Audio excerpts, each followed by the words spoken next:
Welcome to super fast 50. శాసనసభ సమావేశాల నిర్వహణలో రేవంత్ రెడ్డి సర్కార్ రికార్డు సృష్టించింది. నిన్న ఉదయం 10 గంటలకు ప్రారంభమైన సభ అర్ధరాత్రి దాటి వేకువజాము 3 గంటల 15 నిమిషాల దాకా కొనసాగింది. అయితే గతంలో కేసీఆర్ హయాంలో ఏకధాటిగా 12 గంటల పాటు సభను నిర్వహిస్తే ఇప్పుడు రేవంత్ రెడ్డి హయాంలో 15 గంటల 15 నిమిషాల పాటు నిర్వహించి సరికొత్త రికార్డు నమోదు చేశారు. సుదీర్ఘంగా జరిగిన ఈ సెషన్లో 19 పద్దులకు ఏకగ్రీవంగా ఆమోదం తెలిపింది శాసనసభ. ఇక 19 పద్దులపై 5 మంత్రులు సమాధానాలు ఇచ్చారు. ఇవాళ ఉదయం 10 గంటలకు అసెంబ్లీ సమావేశాలు తిరిగి ప్రారంభమవుతాయి. ఆగస్టు 1న తెలంగాణ కేబినెట్ భేటీ కానుంది. మధ్యాహ్నం 2:30 గంటలకు అసెంబ్లీలోని కమిటీ హాల్లో సీఎం రేవంత్ రెడ్డి అధ్యక్షతన మంత్రివర్గ సమావేశం జరగనుంది. అయితే సీఎం రేవంత్ ఆగస్టు 3 నుంచి 13 వరకు అమెరికా పర్యటనకు వెళ్తుండటంతో కేబినెట్ సమావేశాన్ని ఆగస్టు 1న నిర్వహించాలని ప్రభుత్వం నిర్ణయించింది. రాష్ట్రంలో పెట్టుబడులు పెట్టేందుకు కంపెనీలు ఆసక్తిగా ఉండటంతో వారితో చర్చలు జరిపేందుకు సీఎం రేవంత్ అమెరికాకు వెళ్తున్నట్లు తెలుస్తుంది. ఇక రేవంత్ తో పాటు మంత్రులు శ్రీధర్ బాబు, కోమటిరెడ్డి వెంకటరెడ్డి, సీఎస్ శాంతికుమారి అమెరికా పర్యటనకు వెళ్తున్నట్లు సమాచారం. తెలంగాణ అసెంబ్లీలో విద్యుత్ రంగంపై చర్చ వాడివేడిగా జరిగింది. అధికార కాంగ్రెస్, ప్రతిపక్ష బీఆర్ఎస్ మధ్య విమర్శలు, ప్రతి విమర్శలు చోటు చేసుకున్నాయి. విద్యుత్ ఒప్పందాలపై కాంగ్రెస్ ప్రభుత్వం ప్రజలను తప్పుదోవ పట్టిస్తుందన్న బీఆర్ఎస్ నేతల విమర్శలకు కౌంటర్ ఇచ్చారు సీఎం రేవంత్ రెడ్డి. అయితే బీఆర్ఎస్ కోరినందుకే విద్యుత్ కమిషన్ ఏర్పాటు చేస్తే విచారణకు హాజరు కాకుండా కోర్టుకు వెళ్లారంటూ సీఎం మండిపడ్డారు.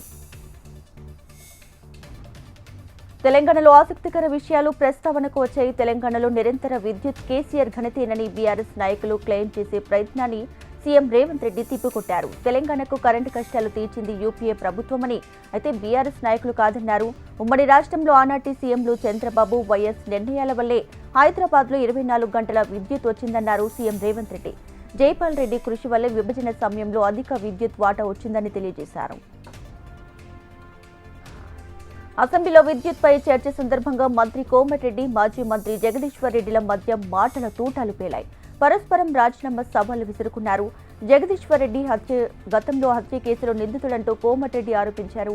దీనిపై జగదీష్ రెడ్డి స్పందిస్తూ ఆయన చేసిన ఆరోపణలో ఏ ఒక్కటి నిరూపించినా సభలో ముక్కు నేలకు రాసి రాజీనామా చేసి వెళ్లిపోతానంటూ సవాల్ విసిరారు.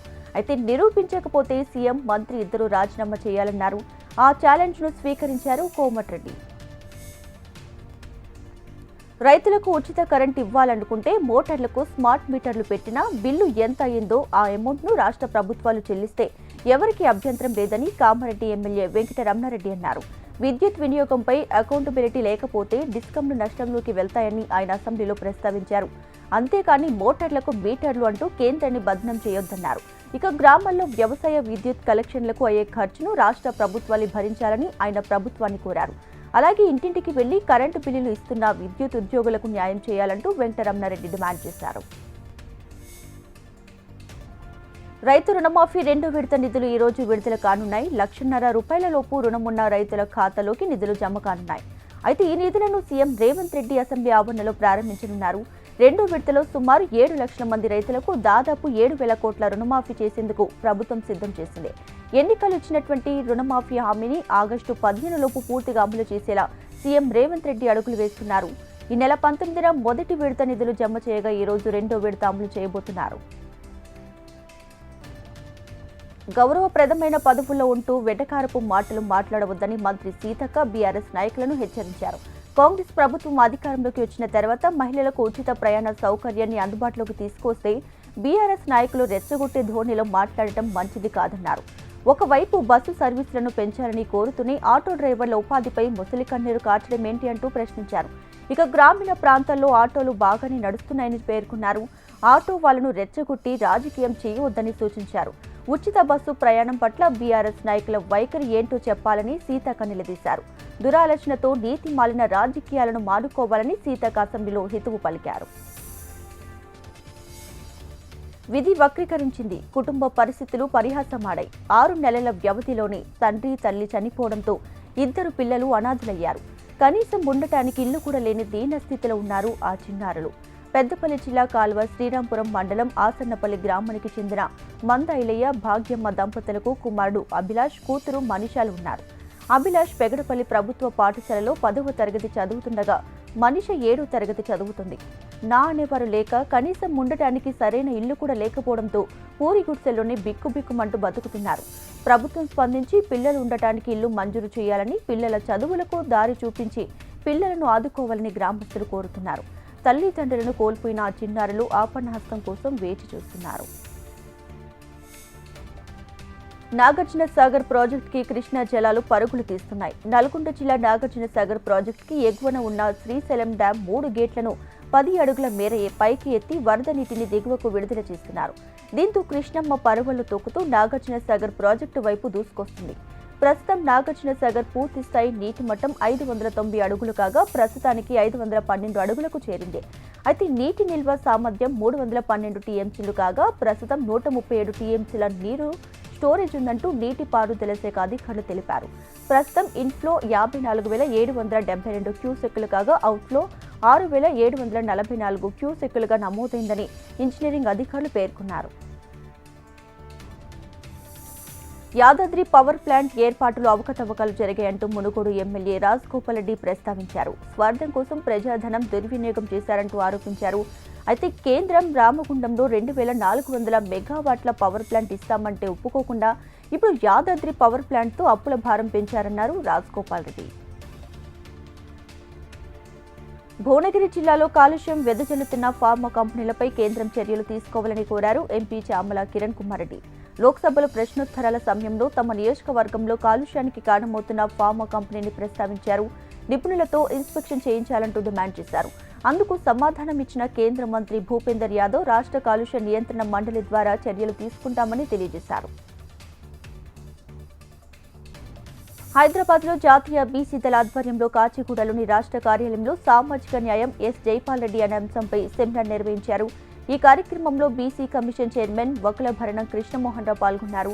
పుట్టుకతో ఉన్నత వర్గానికి చెందిన వాడైన జీవితాంతం సమాజాన్ని ఆకాంక్షించిన దార్శనికుడు జైపాల్ రెడ్డి అంటూ BC commission chairman doctor Vakula ఆభరణం కృష్ణమోహన్ రావు అన్నారు. జైపాల్ రెడ్డి కేంద్ర పెట్రోలియం మంత్రిగా ఉన్నప్పుడు పెట్రోల్ బంక్లలో బీసీలకు రిజర్వేషన్లు కల్పించారని గుర్తు చేశారు. హైదరాబాద్ రవీంద్ర భారతిలో సుశీల నారాయణరెడ్డి ట్రస్ట్ ఆధ్వర్యంలో విశ్వంభర సి నారాయణరెడ్డి జాతీయ సాహిత్య పురస్కార ప్రధానోత్సవ కార్యక్రమం ఘనంగా నిర్వహించారు.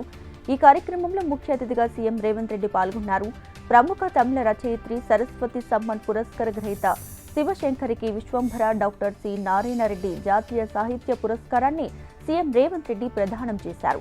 సి నారాయణరెడ్డి రచించిన సమన్విత్వం పుస్తకాన్ని ముఖ్యమంత్రి రేవంత్ రెడ్డి ఆవిష్కరించారు. కొమరంభీం ఆసిఫాబాద్ జిల్లా చింతల మానేపల్లి మండలంలో 10 రోజులుగా కురుస్తున్న వర్షాలతో మునిగిపోయిన పంటలను భారతీయ జనతా పార్టీ నాయకులు పరిశీలించారు. దింద, చిత్తమ్మ పరిసర గ్రామాల శివారులో ప్రాణహిత నది పరివాహక ప్రాంతంలో బ్యాక్ వాటర్తో నష్టపోయిన రైతాంగానికి రాష్ట్ర ప్రభుత్వం ఎకరానికి 20,000 రూపాయల నష్టపరిహారం అందించాలని బీజేపీ పార్టీ జిల్లా ప్రధాన కార్యదర్శి ధోని శ్రీశైలం డిమాండ్ చేశారు. పరిహారం అందివ్వని పక్షంలో రైతులందరితో కలిసి పెద్ద ఎత్తున ఉద్యమాలు చేపడతామని హెచ్చరించారు. ఇక రైతులకు న్యాయం జరిగే వరకు పోరాటాన్ని ఆపే ప్రసక్తి లేదన్నారు. కామారెడ్డి జిల్లా జుక్కల్ కాంగ్రెస్ ఎమ్మెల్యే తోట లక్ష్మీకాంతారావు సంచలన వ్యాఖ్యలు చేశారు. జుక్కల్ నియోజకవర్గంలో రెవెన్యూ అధికారులు లంచాలు తీసుకుంటున్నారన్నారు. అధికారులు లంచ అవతారాలుగా మారారని, కాంగ్రెస్ కార్యకర్తలు ప్రజలు ఫిర్యాదు చేస్తున్నారని తెలియజేశారు. ముఖ్యంగా రెవెన్యూ డిపార్ట్మెంట్లో కొంతమంది అధికారుల లంచాలు తీసుకుంటున్నారని చెప్పారు. అవసరం లేకుంటే జుక్కల్ నియోజకవర్గం నుంచి ట్రాన్స్ఫర్ చేసుకోనని హితవు పలికారు. ప్రజలను లంచాల కోసం అధికారులు ఇబ్బంది పెడుతున్నారని తెలియజేశారు. అయితే లంచాలు తీసుకుంటున్న అధికారుల చిట్టా తన వద్ద ఉందన్నారు. అధికారులు లంచాలు అడిగితే తనకు ఫిర్యాదు చేయాలన్నారు. పోలీస్ సబ్ ఇన్స్పెక్టర్ రెచ్చిపోయాడు. ప్రయాణంలో ఆయన కారుకు అడ్డుగా వచ్చాడని మోటార్ సైకిల్పై ఉన్న వ్యక్తిని విచక్షణ రహితంగా కొట్టాడు. నాగర్ కర్నూలు జిల్లా కేంద్రానికి చెందిన బిడితొట్టి రంజిత్ అనే వ్యక్తి బట్టల దుకాణం నడుపుకుంటూ జీవనం కొనసాగిస్తున్నాడు. అయితే రాత్రి షాపు మూసి మోటార్ సైకిల్పై ఇంటికి వెళ్తున్న క్రమంలో నాగర్ కర్నూలు హౌసింగ్ బోర్డు శాన్వి ఆసుపత్రి ముందు తన ఇంటి వైపు మళ్లే క్రమంలో అకస్మాత్తుగా అడ్డుగా పానగల్ మండలం ఎస్ఐ కళ్యాణ్ రావు కారులో యూటర్న్ తీసుకుంటుండగా ఒకరు ఎదురుపడ్డారు. ఈ క్రమంలో తన కారుకు అడ్డగా వచ్చాడని ద్విచక్ర వాహనదారుడితో ఎస్ఐ కళ్యాణ్ రావు వాదనకు దిగాడు. ఇద్దరి మధ్య మాట పెరగడంతో సివిల్ డ్రెస్లో ఉన్నటువంటి ఎస్ఐ కారులో నుంచి దిగి పిడుగుద్దులతో రంజిత్పై దాడి చేశాడు. ఈ ఘటనపై బాధితుడు ఎస్ఐపై ఫిర్యాదు చేసినట్టు తెలియజేశారు. ఇరువురి మధ్య గొడవ దృశ్యాలు అక్కడే ఉన్న సీసీ ఫుటేజ్లో రికార్డ్ అయ్యాయి. తనపై అఖండంగా దాడి చేసిన ఎస్ఐపై చర్యలు తీసుకోవాలంటూ రంజిత్ అనే వ్యక్తి డిమాండ్ చేశాడు. విద్యపైనే సమాజ గమనం ఆధారపడి ఉంటుందని, ఈ రంగాన్ని బలోపేతం చేయాల్సిన ప్రభుత్వాలు సమస్యలోకి నెడుతున్నాయంటూ ఉపాధ్యాయ ఎమ్మెల్సీ ఏబీఎన్ రెడ్డి అన్నారు. ఈ విషయమై శాసన మండలిలో ప్రభుత్వాన్ని నిలదీసినట్లు తెలియజేశారు. ఆదిలాబాద్ జిల్లా కేంద్రంలోని జెడ్పీ సమావేశ మందిరంలో నిర్వహించిన గురువందన కార్యక్రమానికి ఆదిలాబాద్ ఎంపీ నగేష్తో కలిసి ఆయన ముఖ్య అతిథిగా హాజరయ్యారు. ఈ సందర్భంగా పలువురు ఉపాధ్యాయులను సత్కరించారు. విద్యా రంగానికి 25,000 కోట్లు మాత్రమే కేటాయించారని, ఇందులో 85% జీత భత్యాలకే సరిపోతాయని, మిగిలిన 15% నిధులతో విద్యాభివృద్ధి ఎలా సాధ్యమంటూ ప్రశ్నించారు. ఇక అధికారంలోకి వచ్చేందుకు ఉచిత పథకాలు ప్రకటిస్తూ అధిక శాతం నిధులు వాటికే కేటాయిస్తూ విద్యా రంగాన్ని విస్మరిస్తున్నాయన్నారు. ఎగువన కురుస్తున్న భారీ వర్షాలకు గోదావరి నదికి వరద పోటెత్తింది. ఏలూరు జిల్లా కుక్కునూరు, వేలేరుపాడు, విలీన మండలాల్లో గోదావరి వరద ఉధృతికి జలమయమయ్యాయి. వాగులు పొంగి ప్రవహిస్తూ గ్రామాలకు రాకపోకలు నిలిచిపోయాయి. కుక్కునూరు మండలంలోని గుండేటి వాగు కల్వట్టు పైకి గోదావరి వరద నీరు చేరడంతో 10 గ్రామాలకు రాకపోకలు నిలిచిపోయాయి. దీంతో ముంపు గ్రామాల ప్రజలు తీవ్ర ఇబ్బందులు పడుతున్నారు. వేలేరుపాడు మండలం రుద్రంకోట గ్రామంలోకి వరద నీరు చేరడంతో గ్రామస్తులు గుట్టలపై పాకలు వేసుకుని ఆశ్రయం పొందుతున్నారు. అదేవిధంగా రేపాగవమ్ము గ్రామం చుట్టూ వరద నీరు చేరి రాకపోకలు పూర్తిగా నిలిచిపోయాయి. దీంతో వరద బాధితులకు అధికారులు దాచారం R&R పునరావాస కాలనీలో పునరావాసం ఏర్పాటు చేశారు. ఎడవల్లి వద్ద ఉన్నటువంటి ఎద్దువాగుల నుంచి గోదావరి వరద ప్రభావంతో 20 గిరిజన గ్రామాలకు సంబంధాలు తెగిపోయాయి. వరదలతో ఎప్పుడు ఏం జరుగుతుందో తెలియని పరిస్థితి నెలకొంది. ప్రాణాలను అరచేతులు పెట్టుకుని బాధిత గిరిజనులు కాలం గడుపుతున్నారు. ముదిరాజ్ కులాల ఆర్థిక అభివృద్ధి కోసం కృషి చేస్తానని తెలంగాణ రాష్ట్ర Mudiraj cooperative society corporation chairman Borra Gnaneshwar Mudiraj పేర్కొన్నారు. రంగారెడ్డి జిల్లా మొయినాబాద్ మండలం హిమాయత్ నగర్లోని పీవీ కన్వెన్షన్ హాల్లో రాష్ట్ర ముదిరాజ్ ఐక్యత సమావేశాన్ని నిర్వహించారు. ఈ సమావేశానికి జ్ఞానేశ్వర్ ముదిరాజ్తో పాటు మక్తల్ ఎమ్మెల్యే శ్రీహరి ముదిరాజ్, మెదక్ లోక్సభ అభ్యర్థి నీలం మధులు పాల్గొన్నారు. ముఖ్యమంత్రి రేవంత్ రెడ్డి ఇచ్చిన ఈ చైర్మన్ పదవిని కుల సంఘాల అభివృద్ధి కోసం నిరంతరం కృషి చేస్తానన్నారు. ఇక జాతి కోసం కలిసి పనిచేయాలని ఆయన పేర్కొన్నారు. విద్యా రంగంలో వెనుకబడిపోతున్నామని నీలం ముదిరాజ్ విచారం వ్యక్తం చేశారు. ముదిరాజులు రాజకీయ ఎదుగుదలతో పాటు సామాజికంగా ప్రభుత్వ అధికార యంత్రాంగంలో కీలక పదవులను అలంకరించే దిశగా అడుగులు వేయాలన్నారు. IAS, IPS, డాక్టర్లు, ఇంజనీర్లు, లాయర్లుగా ముదిరాజ్ పిల్లలు రాణించినప్పుడే జాతి గౌరవాన్ని నిలుపుకోగలమని అభిప్రాయాన్ని వ్యక్తం చేశారు. మొబైల్ ఫోన్లను వివిధ రూపాల్లో పోగొట్టుకున్న బాధిత వినియోగదారులకు సిరిసిల్ల జిల్లా ఎస్పీ అఖిల్ మహాజన్ చేతుల మీదుగా వాటిని అప్పగించారు. జిల్లా వ్యాప్తంగా 1200 సెల్ ఫోన్లు CEIR టెక్నాలజీ ద్వారా గుర్తించి 1019 ఫోన్లు సంబంధిత బాధితులకు అప్పగించారు. CEIR పోర్టల్లో ద్వారా దొంగలించబడిన, పడిపోయిన ఫోన్లను గుర్తించి జిల్లాలో 84% ఫోన్ల రికవరీతో రాష్ట్రంలో మొదటి స్థానంలో నిలిచింది. ఈ సందర్భంగా ఎస్పీ అఖిల్ మహాజన్ మాట్లాడారు. సెల్ ఫోన్ పడిపోగానే టెన్షన్ పడవద్దని, వెంటనే CEIR లాగిన్ అయ్యి వివరాలు నమోదు చేసుకుంటే తొందరలోనే ఫోన్ ఎక్కడుందో కనిపెట్టొచ్చని ఆయన తెలియజేశారు. ఫోన్ ఎక్కడ పోయినా వెంటనే పోలీస్ స్టేషన్కు వెళ్లి ఫిర్యాదు చేయాలనే విషయంపై వారందరికీ అవగాహన కల్పించాలని ఆయన సూచించారు. జిల్లాలో గత సంవత్సరంన్నర నుండి ఈ రోజు వరకు CEIR పోర్టల్ ద్వారా ₹1 కోటి విలువ గల ఫోన్లు సంబంధిత బాధితులకు అందించామన్నారు. పార్వతీపురం మన్యం జిల్లా కేంద్రంలో ఉద్రిక్తత చోటు చేసుకుంది. శివం దళితులకు పెత్తందాడుల భూ వివాదం నేపథ్యంలో CPM ఆధ్వర్యంలో ధర్నా చేపట్టారు. మార్గం మధ్యలో కలెక్టరేట్ సమీపంలో నిరసనకారులను పోలీసులు అదుపులోకి తీసుకున్నారు. కలెక్టరేట్ వద్ద పోలీసులు భారీగా మోహరించారు. తమ సమస్యను పట్టించుకోవడం లేదంటూ శివం గ్రామ దళితులు రోడ్డుపై బైఠాయించారు. ఆడి కృతిక సందర్భంగా సుబ్రహ్మణ్య స్వామి వారిని కీర్తిస్తూ కావడిలో మొక్కులు తీర్చుకున్నారు. స్వామి పట్ల భక్తి విశ్వాసాలతో శరీరానికి ఇనుప చువ్వలు గుచ్చుకొని హరోహర మురగయ్య అంటూ కీర్తించారు. ఒంగోలులోని చెన్నకేశవ స్వామి ఆలయంలో ఆషాఢ మాస వెల్ కబడి మహోత్సవాలు ఘనంగా నిర్వహించారు. ఈ సందర్భంగా భారీ ఎత్తున సుబ్రహ్మణ్య స్వామి మాల ధరించిన స్వాములు పాల్గొన్నారు. కొంతమంది భక్తులు బొగ్గలకు శూలాలు గుచ్చుకొని ప్రదర్శన నిర్వహించారు. తిరుత్తణి శ్రీ వల్లి దేవసేన సమేత సుబ్రహ్మణ్య స్వామి వారికి తిరుమల శ్రీ వెంకటేశ్వర స్వామి వారి తరపున ఈవో శ్యామలరావు పట్టు వస్త్రాలను సమర్పించారు. టీటీడీ అధికారులకు తిరుత్తణి శ్రీ సుబ్రహ్మణ్యేశ్వర స్వామి వారి ఆలయ chairman Sridhar, joint commissioner Arunachalam, Tiruttani ఆలయ బోర్డు సభ్యులు ఘనంగా స్వాగతించారు. ఆడి కృతిక సందర్భంగా శ్రీ సుబ్రహ్మణ్య స్వామి వారికి టీటీడీ తరపున పట్టు వస్త్రాలను సమర్పించడాన్ని ఆనవాయితీగా పాటిస్తున్నామని ఈవో శ్యామలరావు తెలిపారు. తమిళనాడులో ఆడి మాసంలో వచ్చే కృతిక సందర్భంగా తిరుత్తణిలో నిర్వహించే ప్రత్యేక కార్యక్రమాల్లో తిరుమల తిరుపతి దేవస్థానం తరపున స్వామివారికి పట్టు వస్త్రాలను సమర్పించే సాంప్రదాయాన్ని 2006 నుంచి పాటిస్తున్నామని తెలియజేశారు. స్వామివారిని భక్తులు దర్శించుకొని సుఖశాంతులతో వర్ధిల్లాలని ఆయన ఆకాంక్షించారు. గోదావరి వరద ముంపు ప్రభావిత గ్రామాల్లో ప్రభుత్వ సాయం అందలేదని అఖిలపక్షం ఆధ్వర్యంలో ఏలూరు జిల్లా వేలేరుపాడు తహసీల్దార్ కార్యాలయాన్ని వరద బాధితులు ముట్టడించారు. నార్లవరం, కన్నయ్యగుట్ట గ్రామాల్లో బాధిత కుటుంబాలకు నిత్యావసర సరుకులు, వరద బాధితులకు తక్షణ సాయం కింద 3,000 రూపాయలను పంపిణీ చేయాలంటూ డిమాండ్ చేశారు. నిత్యావసర సరుకులు పంపిణీ చేయడంలో కన్నయ్యగుట్ట పంచాయతీ వీఆర్ఓ అలసత్వం వహిస్తున్నాడంటూ గ్రామస్తులు ఆవేదన వ్యక్తం చేశారు. ఇక గ్రామాల్లో రేషన్ కార్డు లేని వాళ్లకు ప్రభుత్వం ప్రకటించిన తక్షణ ఆర్థిక సహాయం, అలాగే నిత్యావసర సరుకులు పంపిణీ చేయాలంటూ వరద బాధితులు ఆర్డీఓకి వినతి పత్రం అందజేశారు. కేంద్ర ప్రభుత్వం ప్రవేశపెట్టిన బడ్జెట్ రైతాంగ కార్మికులకు వ్యతిరేక బడ్జెట్ అని ఏపీ రైతాంగ కార్యదర్శి మోహన్ రావు అన్నారు. కేంద్ర బడ్జెట్లో వ్యవసాయానికి అన్యాయం జరిగిందని కిసాన్ మోర్చా ఆధ్వర్యంలో అంబేద్కర్ జంక్షన్ వద్ద నిరసనను తెలియజేశారు. బడ్జెట్ ప్రతులను దహనం చేసేందుకు ప్రయత్నం చేయగా పోలీసులు అడ్డుకున్నారు. దీంతో పోలీసులకు రైతు సంఘ ప్రతినిధులకు వాగ్వాదం చోటు చేసుకుంది. నిధుల కేటాయింపులో కేంద్ర ప్రభుత్వం ఏపీకి అన్యాయం చేసిందంటూ ఏపీ రైతాంగ కార్యదర్శి మోహన్ రావు మండిపడ్డారు.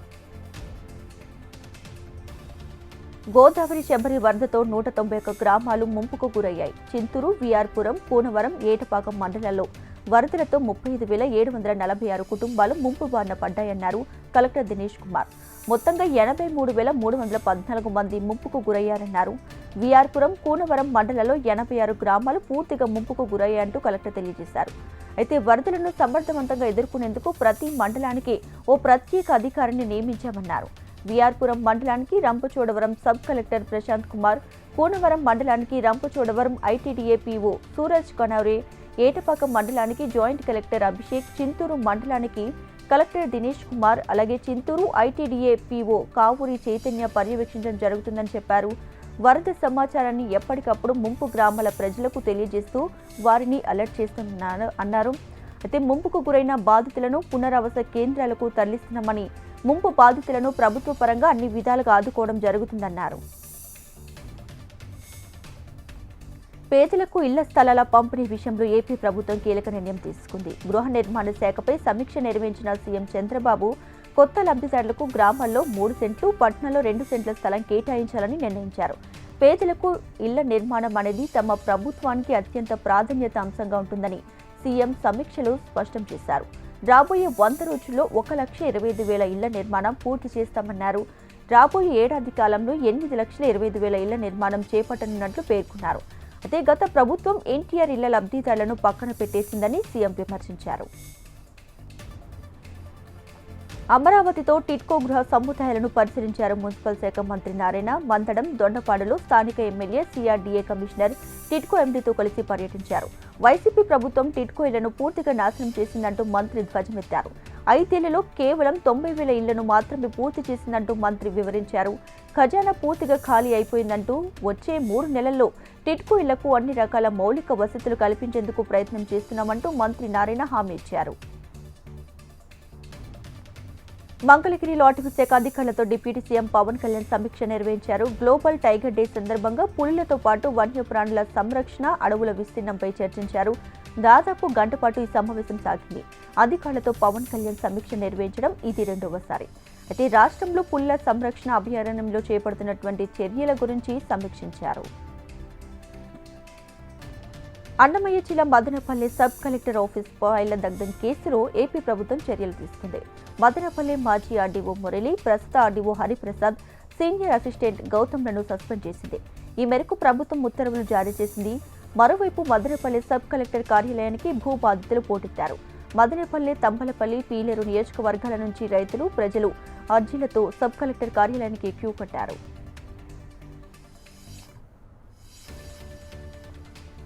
మదనపల్లె సబ్ కలెక్టర్ కార్యాలయంలో ఫైళ్ల దహనం ఘటనపై అధ్యయనం చేసి సీఎంకు నివేదిక ఇచ్చామంటూ మంత్రి అనగాని సత్యప్రసాద్ తెలియజేశారు. ప్రజలకు తమకు జరిగిన అన్యాయంపై పెద్ద ఎత్తున ఫిర్యాదులు ఇచ్చారని, ఇప్పటికే 3 అధికారులను సస్పెండ్ చేస్తూ ఆదేశాలు ఇచ్చామన్నారు. ఫ్రెండ్ భూముల సమస్యలపై కూడా రెవెన్యూ శాఖ అధ్యయనం చేస్తుందంటూ మంత్రి పేర్కొన్నారు. ఎన్ని భూములు 22A కింద ఉన్నాయి, ఎన్ని తొలగించారనేది పరిశీలించాలన్నారు. గతంలో వైసీపీ నేతల చేతిలో అధికారులు కీలుబొమ్మలుగా ఉన్నారని మంత్రి అనగాని సత్యప్రసాద్ వ్యాఖ్యానించారు.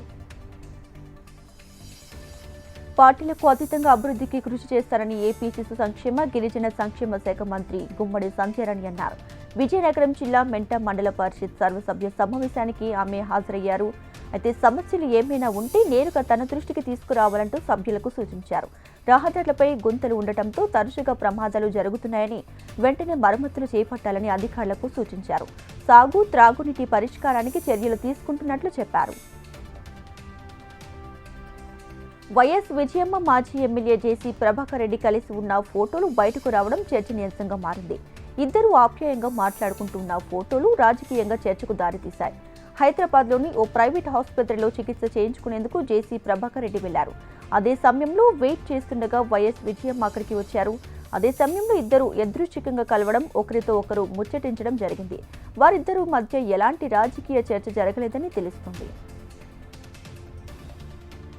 భద్రాచలం వద్ద గోదారమ్మ శాంతించింది. వరద ఉధృతి 53 అడుగుల నుంచి 47 అడుగులకు తగ్గడంతో రెండో ప్రమాద హెచ్చరికను విరమించారు. ప్రస్తుతం 43 అడుగుల వద్ద గోదావరి ప్రవాహం కొనసాగుతుంది. 43 అడుగుల కంటే తగ్గితే మొదటి ప్రమాద హెచ్చరికను కూడా తొలగిస్తారు. గోదావరిలో వరద తగ్గుముఖం పట్టినా ఇప్పటికీ లోతట్టు ప్రాంతాలు వరద ముంపులోనే ఉన్నాయి. భద్రాచలం పట్టణంలోని కొత్త కాలనీ, ఏఎంసీ కాలనీలో వరద నీరు చేరింది. ఈ రెండు కాలనీల్లో బాధితులు స్థానిక కుర్రాజుల గుట్టలోని కొండరావు కేంద్రంలో తలదాచుకుంటున్నారు. భద్రాచలం నుంచి చింతూరు వెళ్లే ప్రధాన రహదారిలో స్థానిక శిశు మందిరం వద్ద రోడ్డుకు అడ్డుగా కట్ట ఏర్పాటు చేశారు. దీంతో రాకపోకలు నిలిచిపోయాయి. భద్రాచలంలో గోదావరి ఘాట్ల వద్ద ఉధృతి ఎక్కువగా ఉండటంతో భక్తులను స్నానాలకు అనుమతించడం లేదు. భద్రాచలం నుంచి దుమ్ముగూడెం, చెర్ల మండలాలకు ఆదివారం నుంచి రాకపోకలు కొనసాగగా, భద్రాచలం నుంచి విలీన మండలాలు కూనవరం, విఆర్పురం, చెర్లకు నేటి నుంచి రాకపోకలు ప్రారంభమయ్యాయి. గత వారం రోజులుగా ఎగువ రాష్ట్రాల్లో కురుస్తున్న భారీ వర్షాలకు వరద నీరు పోలవరం ప్రాజెక్టుకి చేరుతుంది. అధికారులు 48 గేట్లను ఎత్తి నీటిని కిందికి వదులుతున్నారు. వరద నీరు కిందికి వదలడంతో దిగువనున్న అయోధ్యలంక, పుచ్చల్లంక, కోడేరు లంక, పెద్దమల్లు లంక, రావిలంక గ్రామాలు పూర్తిగా వరద నీటిలో చిక్కుకుపోయాయి. గోదావరికి వరద ప్రవాహం పెరుగుతుండటంతో లంక గ్రామ ప్రజలెవరూ అత్యవసర పరిస్థితి ఉంటే తప్ప పడవ ప్రయాణం చేయవద్దంటూ అధికారులు సూచించారు. ఉభయ గోదావరి జిల్లాలను వరద ముంచెత్తింది. గౌతమి, వశిష్ట, వైనతేయ నదులు ఉధృతంగా ప్రవహిస్తున్నాయి. అంబేద్కర్ కోనసీమ జిల్లా రాజోలు నియోజకవర్గ పరిధిలో లంక గ్రామాలు జల దిగ్బంధంలో చిక్కుకున్నాయి. లంక ప్రజలు అనేక ఇబ్బందులు పడుతున్నారు. సఖినేటిపల్లి మండలం అప్పనారాముని లంక, కొత్తలంక, ఓఎన్జీసీ కాలనీలను వరద నీటిలో మునిగిపోయాయి. సఖినేటిపల్లి నుంచి బాడిరేవు, టేకిశెట్టిపాలెం నుంచి అప్పనారాముని లంక కాజ్వేలు పూర్తిగా నీట మునగడంతో లంకవాసులు పడవలపైన రాకపోకలు సాగిస్తున్నారు. జనసేన శ్రేణులు ముంపు బాధితులకు అండగా నిలిచారు. ఆహారం, మంచినీరు పంపిణీ చేస్తున్నారు. శ్రీశైలం మల్లన్న వెండి రథంపై విహరిస్తూ భక్తులను ఆశీర్వదించారు. లోక కళ్యాణాన్ని కాంక్షిస్తూ అర్చక స్వాములు సేవ సంకల్పాన్ని పఠించారు. మహాగణపతి పూజ తర్వాత మల్లికార్జున, బ్రహ్మరాంబిక అమ్మవారికి సహస్ర దీపాలంకరణ సేవ నిర్వహించారు. ఆది దంపతులను వెండి రథంపై అధిష్టింపజేసి ప్రత్యేక పూజలు నిర్వహించారు. ఆలయ వీధుల్లో వెండి రథంపై విహరిస్తూ భక్తుల నుంచి కర్పూర నీరాజనాలు అందుకుని భక్తులకు ఆశీర్వదించారు. ఒంగోలు మాజీ మంత్రి బాలినేని శ్రీనివాసులు రెడ్డి బావమరిది గుండా భాస్కర్ రెడ్డి వెంచర్లో అధికారులు దాడులు చేశారు. శ్రీకరి ఎంపైర్ వెంచర్లో విజిలెన్స్ అండ్ ఎన్ఫోర్స్మెంట్ అధికారులు, రెవెన్యూ అధికారులు, గనుల శాఖ అధికారులు తనిఖీ చేశారు. ఫిర్యాదు రావడంతో తనిఖీలు చేస్తామంటే అధికారులు తెలిపారు. అయితే గతంలో ఇబ్బడే ముబ్బడిగా ఫిర్యాదులు చేసినప్పటికీ ఎలాంటి స్పందన లేదన్నారు.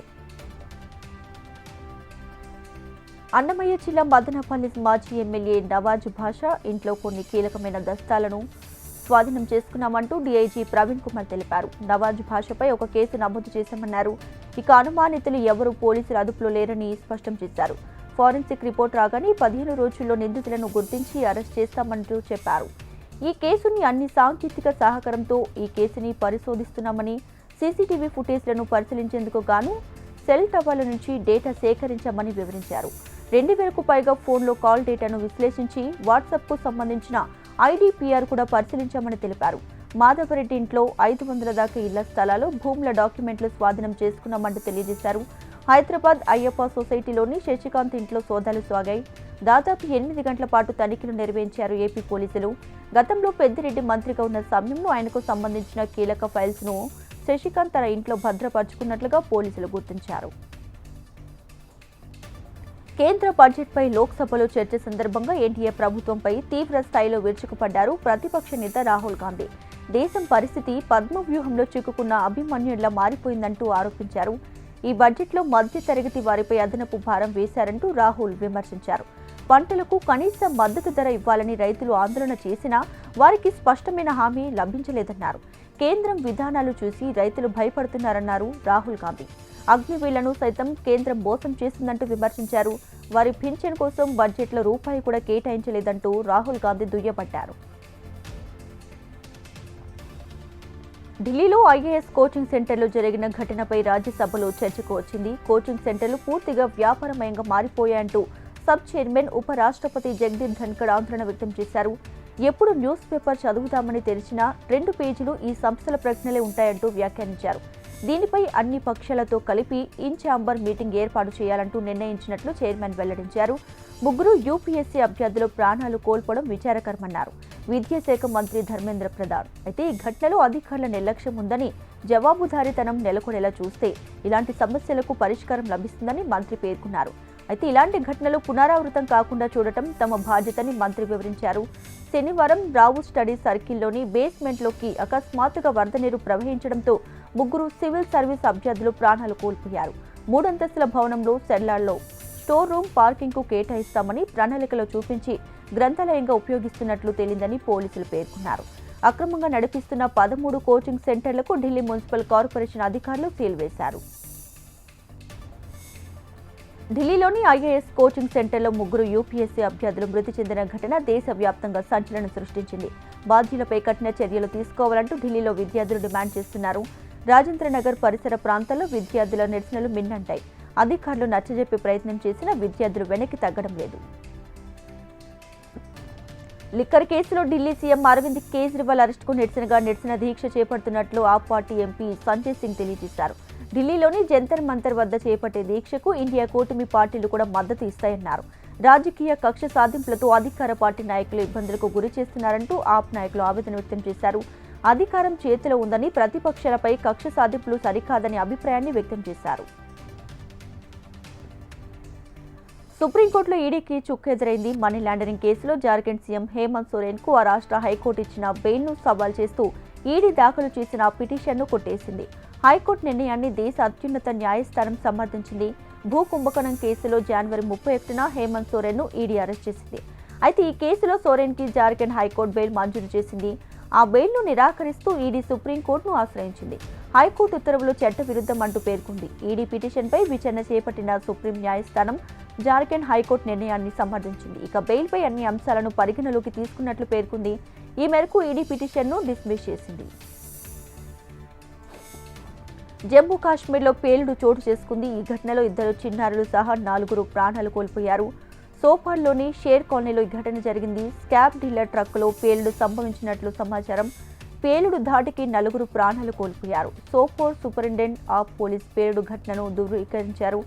ప్రస్తుతం పేలుడుకు సంబంధించిన కారణాలు తెలియరాలేదని, కారణాలు తెలుసుకునేందుకు ప్రత్యేకంగా దర్యాప్తు బృందాన్ని నియమించినట్లు తెలిపారు. ఈ ఏడాది జరిగే క్వాడ్ సమ్మిట్కు భారత్ ఆతిథ్యం ఇవ్వబోతుందంటూ విదేశాంగ మంత్రి జైశంకర్ వెల్లడించారు. జపాన్ పర్యటనలో ఉన్న ఆయన ఆ దేశ ముఖ్య నేతలతో సమావేశమై ద్వైపాక్షిక అంశాలపై చర్చించారు. క్వాడ్ సదస్సు అజెండాపైనే చర్చించినట్లు తెలిపారు. సభ్య దేశాలు పరస్పరం సహకారం చేసుకుని అభివృద్ధిలో ముందు సాగాల్సిన అవసరం ఉందన్నారు ఆయన. పారిస్ ఒలింపిక్స్లో భారత్ అర్జెంటీనా మధ్య జరిగిన పురుషుల హాకీ మ్యాచ్ రాయింది. చివరి నిమిషంలో ఇండియా స్కోర్ చేయడంతో 1-1 తేడాతో మ్యాచ్ రాయింది. ఆఖరిలో కెప్టెన్ హర్మన్ ప్రీత్ సింగ్ పెనాల్టీ కార్నర్ను గోల్గా మలిచి ఇండియాకు ఆశను నింపారు. అయితే ఇండియా తన తదుపరి మ్యాచ్లో బలమైన ఆస్ట్రేలియా, బెల్జియం జట్లను ఎదుర్కోవాల్సి ఉంటుంది. బ్యాడ్మింటన్ పురుషుల సింగిల్స్లో గ్రూప్ స్టేజ్ మ్యాచ్లో స్టార్ షట్లర్ లక్ష్య సేన్ విజయం సాధించాడు. 21-19, 21-14 తేడాతో బెల్జియంపై గెలుపొందాడు. మరోవైపు పురుషుల డబుల్స్తో భారత్ జోడీ సాత్విక్ చిరాగ్ క్వార్టర్ ఫైనల్స్కు చేరుకున్నారు. దీంతో ఒలింపిక్స్లో క్వార్టర్ చేరిన తొలి భారత డబుల్స్ జోడీగా రికార్డు సృష్టించారు.